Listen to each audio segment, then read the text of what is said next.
My peaceful morning rides with Thunder became a neighborhood war when the HOA and Mrs. Walsh decided horses don't belong on public roads. But they never expected my quiet dad was about to be sworn in as the new mayor. What would you do if your HOA's power trip suddenly crashed into your family's surprising political influence? Comment below where you're watching from. The loud bang of Mrs. Walsh's front door slamming made Thunder jump beneath me. There she stood, in her pink fluffy bathrobe and hair rollers, face twisted like she'd bitten into a lemon. "You! Stop right there!" she screamed, pointing a bony finger at me. "That filthy animal doesn't belong on our streets." I pulled gently on Thunder's reins, bringing my beautiful chestnut quarter horse to a calm stop. "Good morning, Mrs. Walsh," I said with a smile that hurt my cheeks. "Beautiful day for a ride, isn't it?" Thunder snorted softly as if agreeing with me. We'd been doing this same ride through Willow Creek Estates for 3 years now, ever since Dad and I moved here after Mom passed away. These morning rides kept me connected to Mom. She's the one who taught me to ride. Mrs. Walsh stomped down her perfectly manicured lawn in her fuzzy slippers. "Look at what that beast is doing to our road. Hoof marks everywhere. Do you have any idea how much we pay for road maintenance in this neighborhood?" I glanced down at the spotless asphalt. Thunder's shoes barely left a trace. "The road looks fine to me, Mrs. Walsh.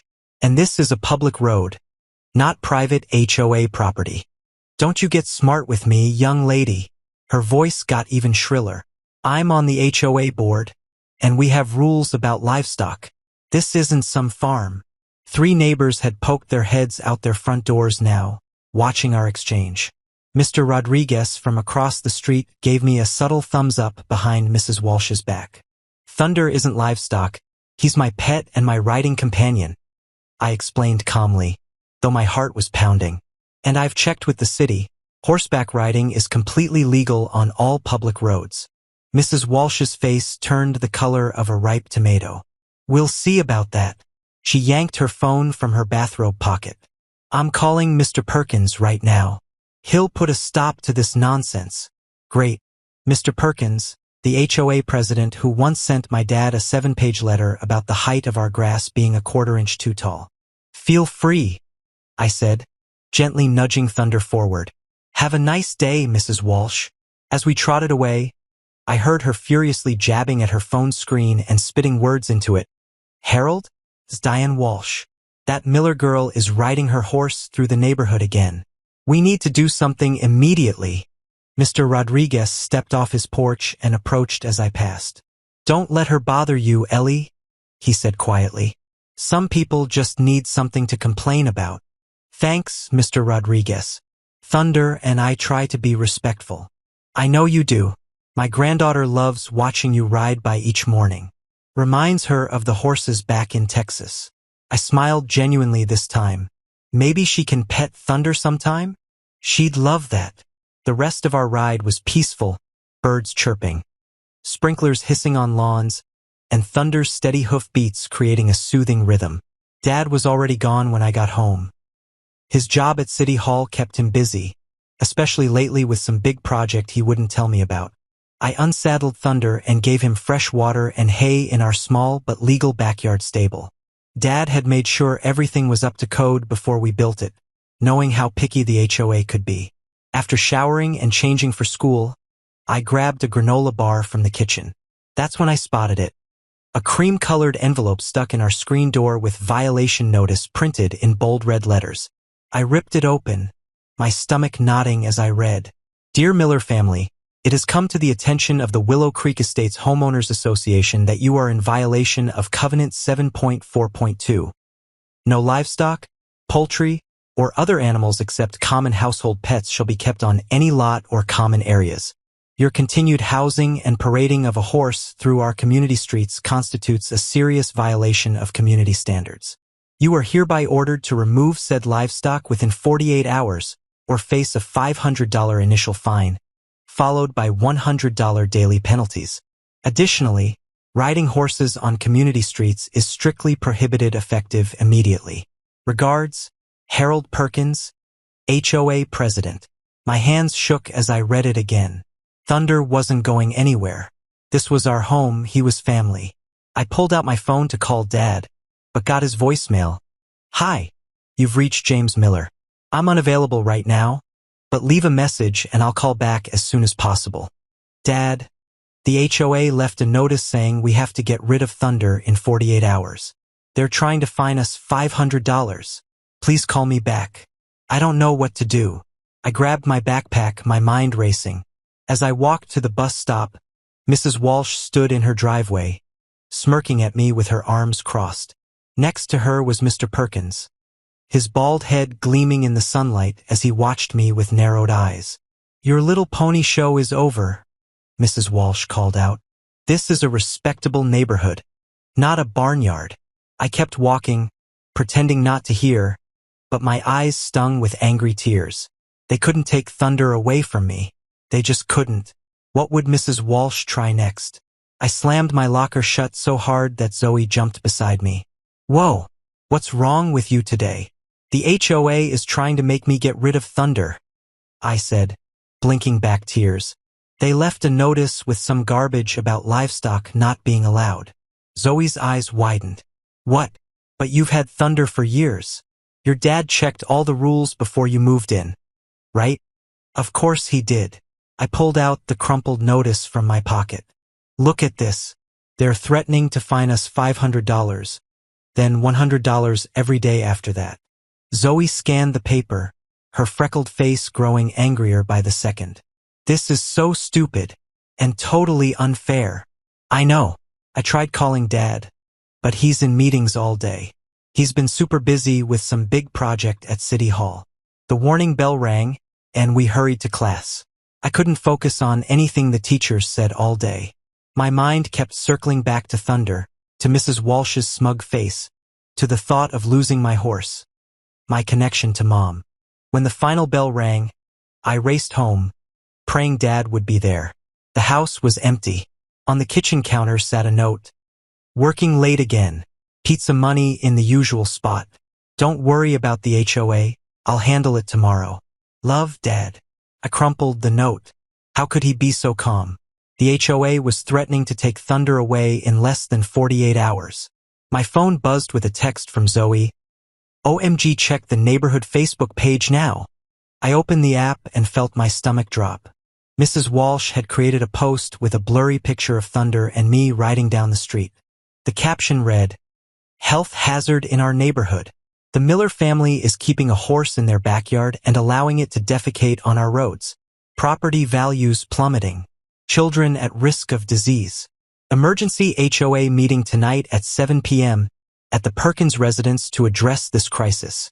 The comments section was a war zone. "This is outrageous. My daughter has allergies." Karen Thompson. "I pay too much in HOA fees to live next to a farm."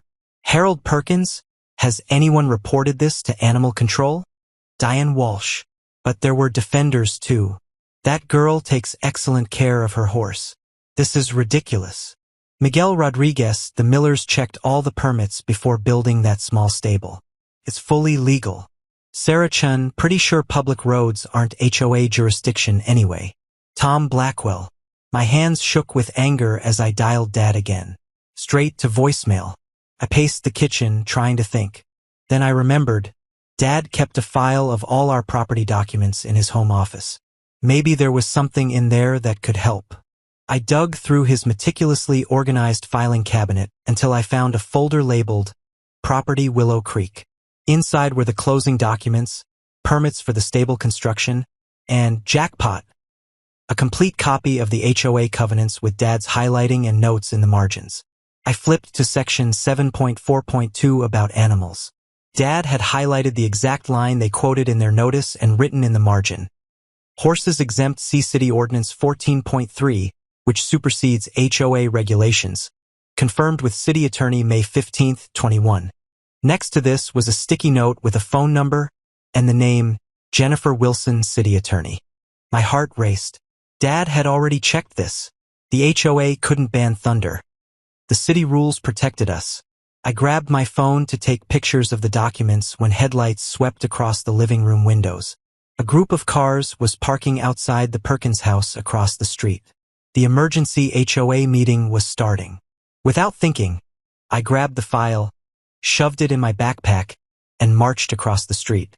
My hands were sweaty, my heart pounding, but I wasn't going to let them decide Thunder's fate without me there. I rang the Perkins doorbell. Mrs. Perkins answered, her pinched face registering surprise when she saw me. Ellie, what are you doing here? I'm here for the HOA meeting about my horse, I said firmly. Since it concerns me directly, I should be present. Well, she hesitated. This is for homeowners only, and you're just... My father owns our home, I interrupted. He's working late, so I'm here representing our family's interests. Mr. Rodriguez appeared behind Mrs. Perkins. The girl has a right to be here, Barbara. Let her in. Mrs. Perkins reluctantly stepped aside. I entered a living room filled with about 20 neighbors seated on folding chairs. Mrs. Walsh sat in the front row, glaring at me. Mr. Perkins stood at a small podium set up in the corner. Ah, Eleanor Miller, Mr. Perkins said with fake politeness. How interesting that you've joined us. We were just discussing the horse situation. His name is Thunder, I said, walking to the front of the room, and I have information relevant to this discussion. Mrs. Walsh jumped up. This is outrageous. She's not a homeowner. She can't just barge in here and... Let her speak, Mr. Rodriguez interrupted. Several others nodded. I took a deep breath and opened Dad's file. The HOA notice claims that keeping a horse violates Covenant 7.4.2. However, Willow Creek falls under City Ordinance 14.3, which specifically allows horses on residential properties that meet proper stable requirements, which our property does. I held up the permit for our stable. This was approved by both the city and the HOA Architectural Committee 2 years ago. Mr. Perkins adjusted his glasses. Well, that may be, but riding the horse through the neighborhood is still also protected. I continued, gaining confidence. City Ordinance 14.3 specifically states that horses are permitted on all public roadways within city limits. The roads in Willow Creek Estates are public roads maintained by city taxes, not private HOA property. Murmurs spread through the room. Mrs. Walsh's face turned crimson. Furthermore, I added, I've been riding Thunder through this neighborhood for 3 years without a single complaint until yesterday. I always clean up after him, respect traffic rules, and keep to the roadway. The issue isn't just the mess, Mrs. Walsh snapped. It's the safety hazard. What if that beast goes wild and tramples someone? Thunder is a professionally trained quarter horse, I replied calmly. He's more predictable than most drivers in this neighborhood. A few people chuckled. Mrs. Walsh looked ready to explode. Mr. Perkins cleared his throat. Regardless of city ordinances, the HOA has the right to create more restrictive covenants for the good of the community. The board will vote on this issue now. Actually, came a new voice from the doorway. You don't have that right when it conflicts with city law. Everyone turned. There stood Dad, still in his work suit, looking exhausted but determined. Behind him was a woman in a professional blazer holding a leather portfolio. James, Mrs. Walsh gasped. We were just having a friendly discussion about... I heard everything, Diane, Dad said flatly. And I've brought Jennifer Wilson, the city attorney, to clarify a few legal points for the HOA board. The room went silent. Mr. Perkins' smug expression faltered. What exactly are you planning, James? Mrs. Walsh demanded, her voice shaking slightly. Dad smiled at me proudly before turning back to the room. That's an excellent question, Diane. One that I think everyone here will find very interesting. My phone buzzed nonstop with alerts. I nearly dropped it when I saw what was happening. Mrs. Walsh had turned me into public enemy number 1 overnight. The neighborhood page had exploded with angry comments. There I was in blurry photos with Thunder, looking like some kind of criminal. Mrs. Walsh had written, Urgent alert. Property values dropping as livestock roams freely through our streets. She'd added close-up pictures of hoof prints on the road like they were evidence in a murder case. My stomach knotted as I scrolled through the comments. Mr. Perkins, with his official HOA profile picture, had announced, Emergency HOA meeting tonight at 7 p.m. This situation will be addressed once and for all. All concerned homeowners should attend. Then came the flood of angry neighbors. My son has severe allergies. What if he has a reaction? Wrote Mrs. Tompkins, whose son I'd seen eating peanut butter sandwiches at the park. I pay too much in HOA fees to live next to a farm. What's next? Chickens and goats roaming around, added Mr. Garrison, who I'd helped last summer when his car broke down. This isn't some country back road. We have standards here, commented someone I'd never even met. I slumped onto my bed, hurt washing over me. These were people who'd waved to me for years. People who'd complimented Thunder and asked to pet him. But then I noticed something else. Not everyone was against me. That road is public property according to city maps. The HOA doesn't own it, wrote Mr. Finley, the retired lawyer from the corner house. I've watched this girl ride for years.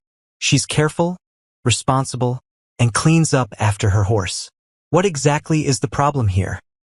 Asked Ms. Rodriguez, my high school biology teacher. Since when does the HOA control who uses public roads?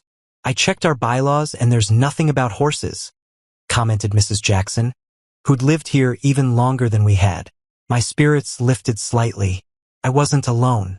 I grabbed my phone and called Dad, needing his advice more than ever. Straight to voicemail. Again. Dad, there's a huge problem with the HOA. Mrs. Walsh is turning everyone against me and Thunder. They're having an emergency meeting tonight. Please call me back as soon as you can. I hung up and felt tears threatening. Dad had been so busy with his mysterious project lately. Always in meetings, always on calls, barely home. I missed how he used to handle neighborhood issues with calm confidence. I needed to do something. I couldn't just sit here while they decided my fate. I pulled out my laptop and started researching. If the roads were public, surely there were rules about this. City ordinances, property maps, something I could use.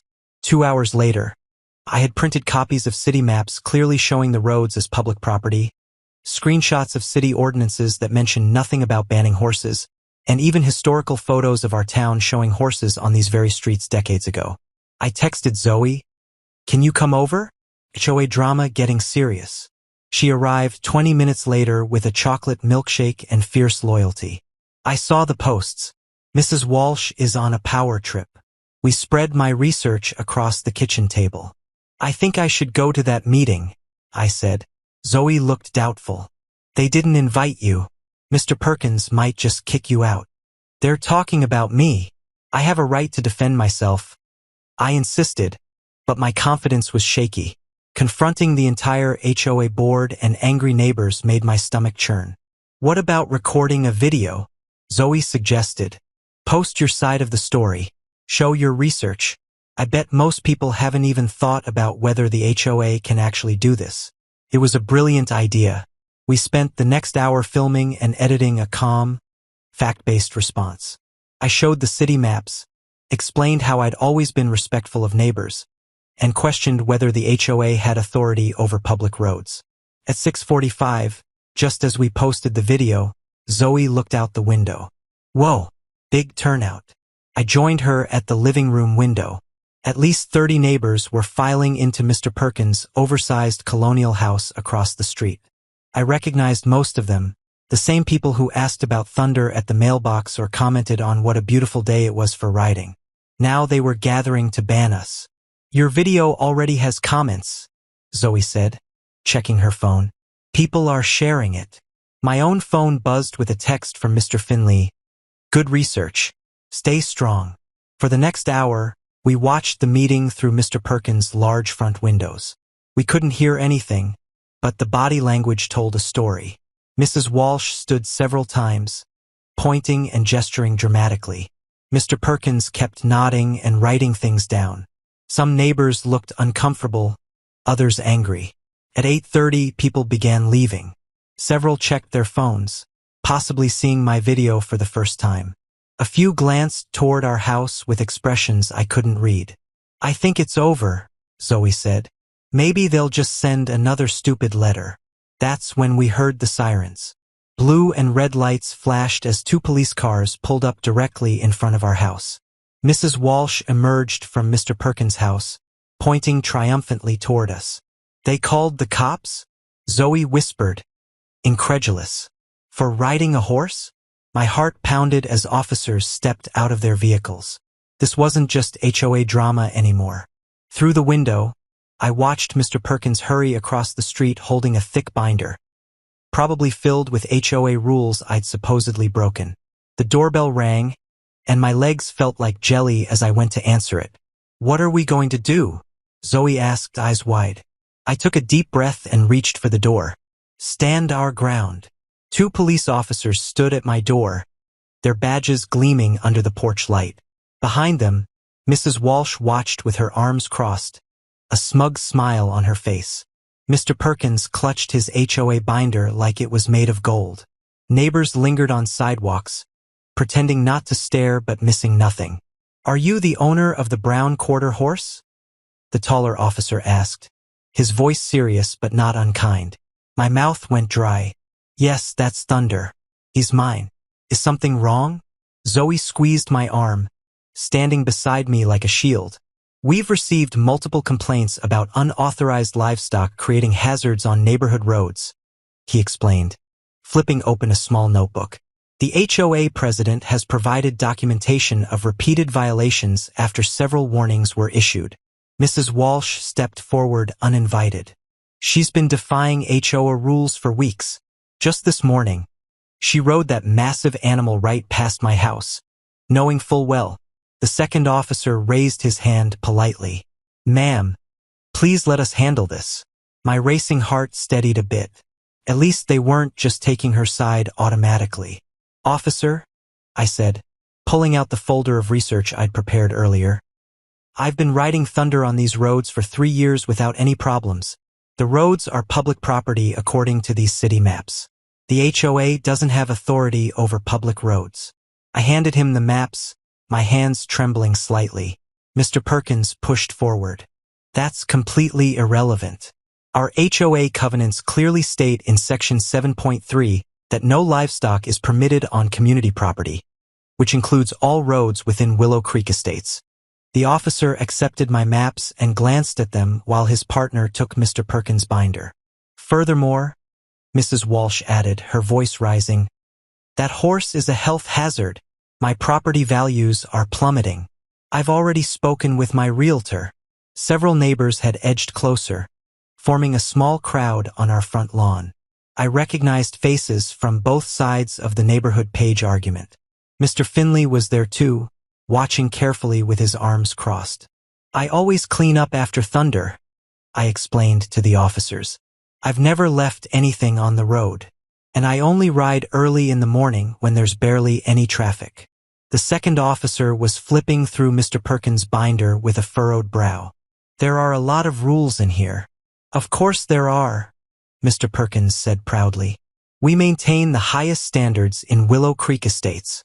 More neighbors had arrived, drawn by the police presence. Some were filming with their phones. My face burned with embarrassment and anger. This was so unfair. "I'm going to need to see proof that these roads are actually HOA property," the first officer said to Mr. Perkins, "because according to these city maps, they appear to be city-maintained public roads." Mrs. Walsh's smile faltered. "Well, that's just a technicality. Our HOA rules still apply to everyone in the neighborhood." "Actually," Mr. Finley spoke up, stepping forward from the crowd, "HOA rules can only govern private property within the association, not public roads maintained by city taxes." Whispers rippled through the growing audience. "I've lived here 26 years, a woman called out.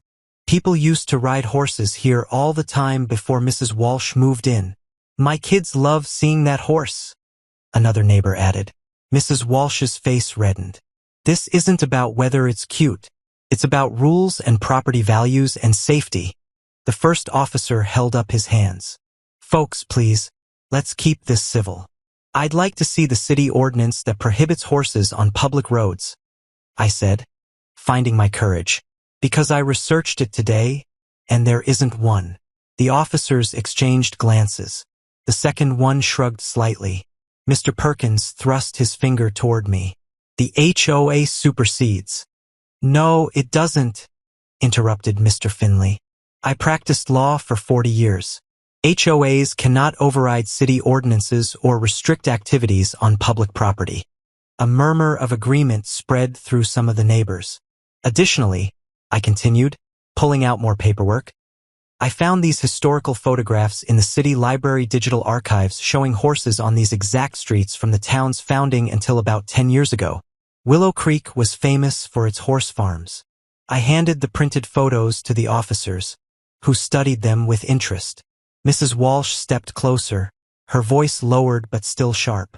Officer, are you really going to let a teenager tell you how to do your job? The HOA voted unanimously tonight. That horse is banned from our roads. The first officer looked uncomfortable.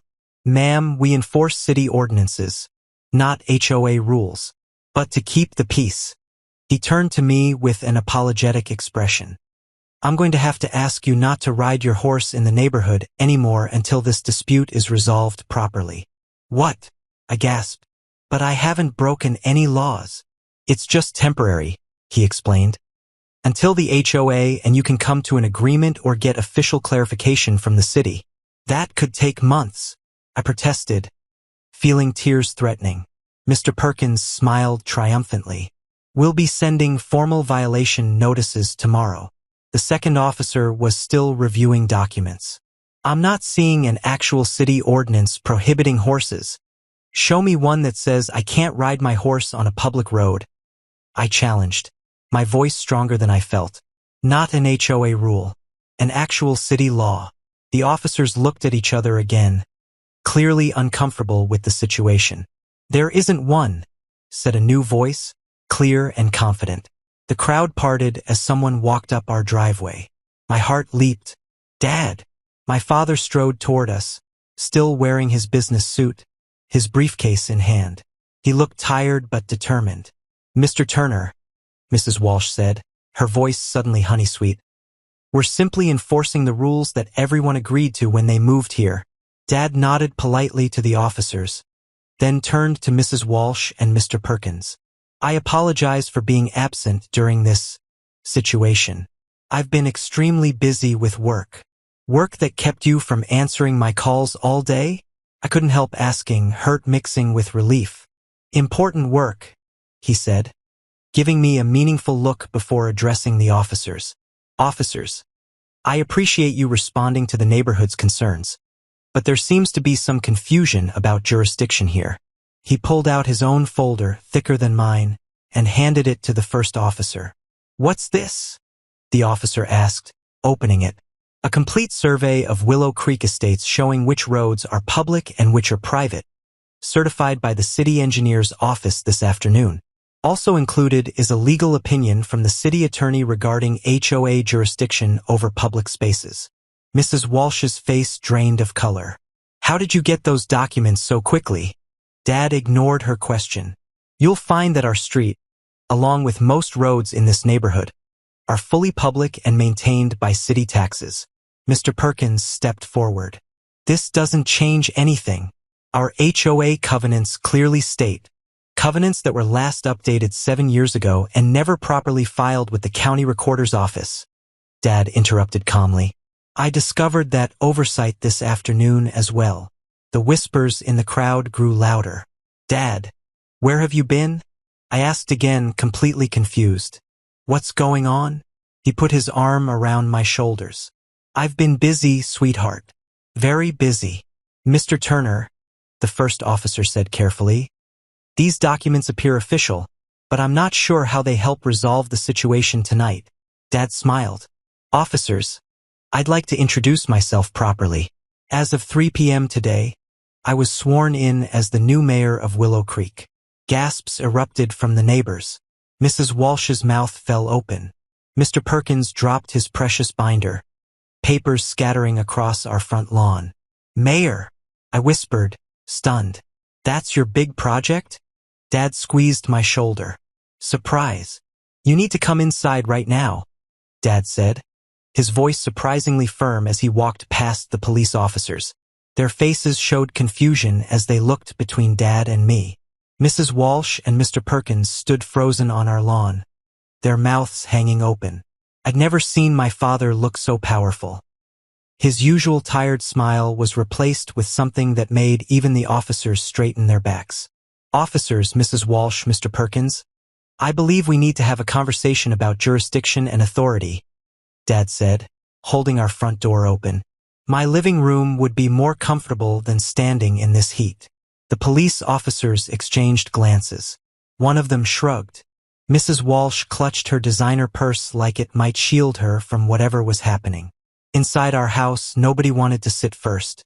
Dad moved to his favorite armchair and nodded toward the couch. Please, make yourselves comfortable. Mr. Mitchell, with all due respect, the first officer began. We received multiple complaints about. Before we continue this discussion, Dad interrupted, sliding a folder across our coffee table. You should probably know that as of 3 p.m. today, I was officially sworn in as the new mayor of Willow Creek. The room went completely silent. I could hear our old grandfather clock ticking in the hallway. That's impossible, Mr. Perkins finally managed, his face turning an alarming shade of red. Mayor Thompson was just at our HOA fundraiser last weekend, and he announced his resignation the very next day, Dad replied calmly. Health reasons. The special election results were certified this afternoon. I've spent the past 6 months campaigning quietly while researching something very specific: the legal boundaries between city authority and homeowners associations. Mrs. Walsh's knuckles turned white around her purse straps. You can't just waltz in and... Actually, I can, Dad said, opening the folder. Officer Davis, Officer Reynolds, I believe you'll find this interesting. This is the official city attorney's legal opinion, completed last week, confirming that no HOA in Willow Creek has any jurisdiction whatsoever over public roads. He handed the document to the officers, who leaned together to read it. Furthermore, Dad continued, pulling out a faded, official-looking document protected in a plastic sleeve. Horseback riding is explicitly protected under our city's founding charter from 1892, when Willow Creek was established as a horse breeding community. This protection has never been removed or amended. I couldn't believe what I was hearing. Dad had never mentioned running for mayor. Not once. Mrs. Walsh found her voice. This is ridiculous. The damage those horses do to our roads has been thoroughly investigated. Dad cut in. My second act as mayor was to request a complete assessment from our Public Works Department. He pulled out another document with photos attached. Their report confirms no damage has occurred from occasional horseback riding. Dad turned to the officers. However, they did document these unauthorized, no horses allowed signs that Mrs. Walsh has been placing on public property without permits. Each one is a $500 violation of city code. Mrs. Walsh's face drained of all color. You set this whole thing up, Mr. Perkins accused, pointing a shaking finger at Dad. You've been planning this. Dad leaned forward. No, Robert. You and Helen set this up when you decided that your HOA rules somehow superseded city law. When you harassed my daughter for doing something completely legal. When you called the police instead of having a simple conversation. The officers had finished reading the documents. Officer Davis cleared his throat. So, to be clear, there's no actual violation regarding the horse? None whatsoever, Dad confirmed. My daughter and her horse have every right to use any public road in this city. Mr. Perkins stood up suddenly. This isn't over, Mitchell. Dad smiled. Actually, it is. And before you leave, he handed Mr. Perkins another document. The City Council will be conducting a comprehensive review of all HOA covenants for compliance with city ordinances next month. I'd strongly suggest you start your own review before then. Officer Reynolds looked almost impressed. Congratulations on your election, Mayor Mitchell. Thank you, officer. I hope next time we meet under more pleasant circumstances. As they all walked toward the door, I noticed something strange. A small group of neighbors had gathered on the sidewalk, watching, and one of them was recording everything on her phone. Dad, I whispered, did you tell them to be here? He just winked at me as Mrs. Walsh pushed through the small crowd, her face burning with humiliation. "I can't believe you kept this a secret," I said after everyone left. Dad sighed, suddenly looking tired again. "I wasn't sure I'd win. Didn't want to get your hopes up. But once I saw what was happening with Thunder, I knew I had to try." "So you became mayor just to help me keep riding my horse?" I asked, feeling a mix of shock and love. Dad laughed and pulled me into a hug. "No, honey. I became mayor because this town needs someone who cares about what's right, not just what's in some rulebook." The horse thing was just good timing. My phone buzzed with notifications. The video was already spreading through the neighborhood group chat. Dad's revelation had become Willow Creek's biggest news. "What happens now?" I asked, still trying to process everything. Dad loosened his tie and smiled. "Now we see if those HOA bullies have learned their lesson, or if they want to find out what else their new mayor has up his sleeve." I woke up to my phone exploding with messages. The video of yesterday's showdown had gone viral in our small town. Someone had even made a meme of Mrs. Walsh's face when Dad revealed he was the new mayor. I couldn't stop laughing until a message from Zoe caught my eye. "Check the HOA Facebook page now."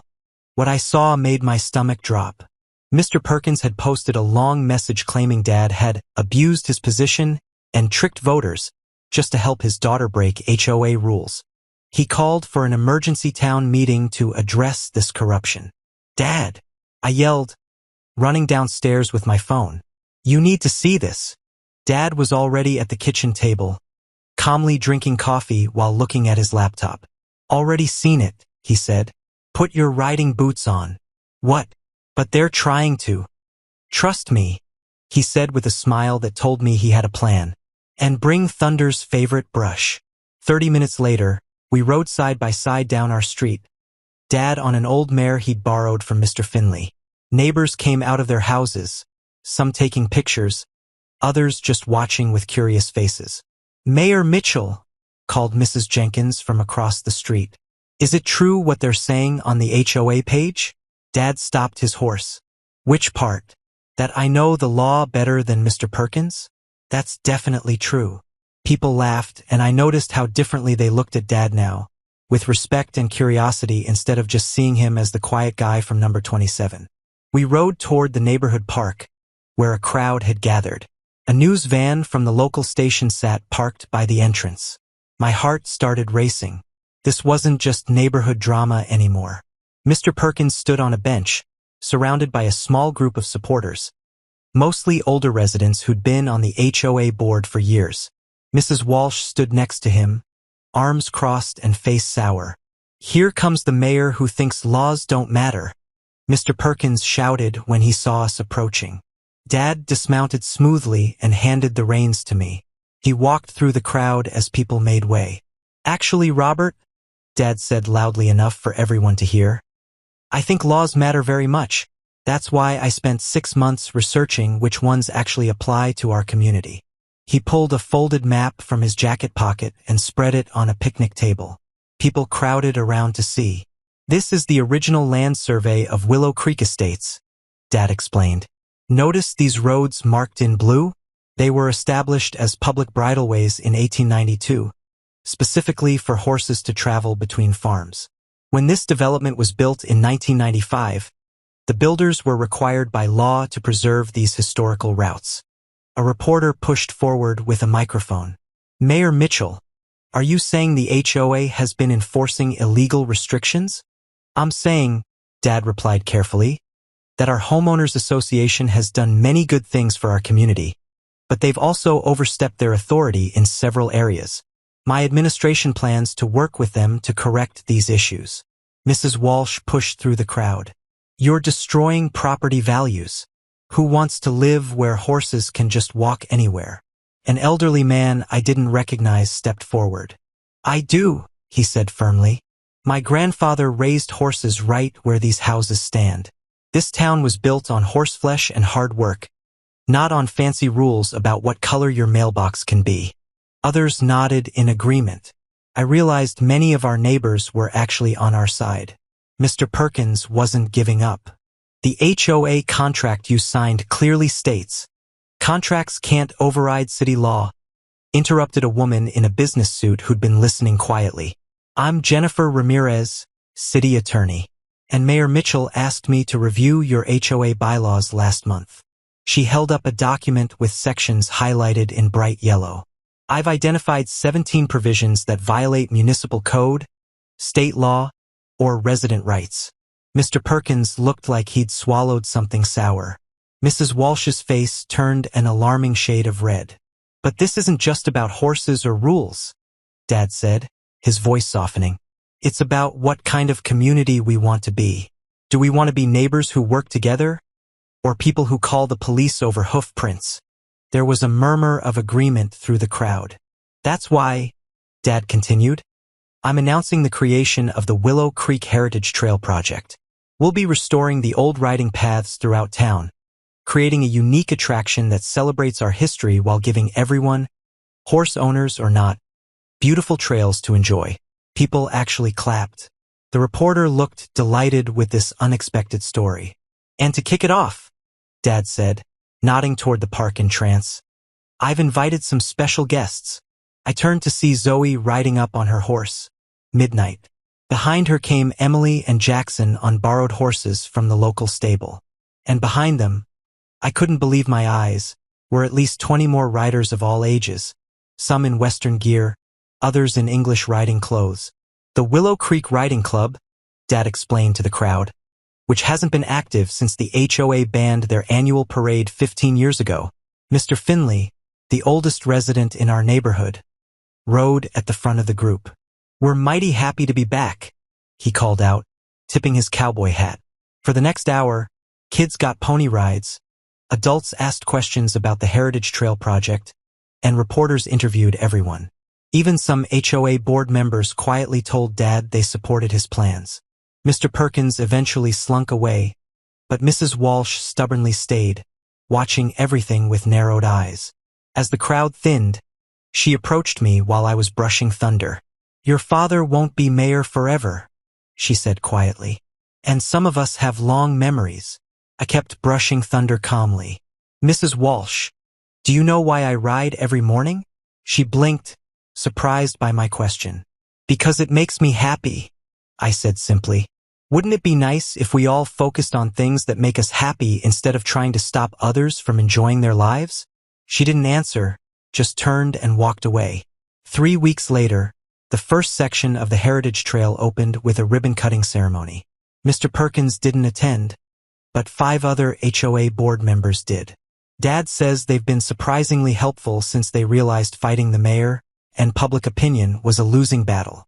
The local newspaper ran a story about Willow Creek's horse-friendly revival that got picked up by state media. Tourism has actually increased, with people coming to ride our trails and learn about the town's history. Yesterday, I saw something I never expected. Mrs. Walsh walking slowly along the trail with a little girl about 7 years old. The child pointed excitedly at Thunder in our paddock. That's him. That's the famous horse from the video, Grandma. Mrs. Walsh noticed me watching and gave a stiff nod. My granddaughter is visiting for the weekend, she said reluctantly. She wants to know if she could pet your horse.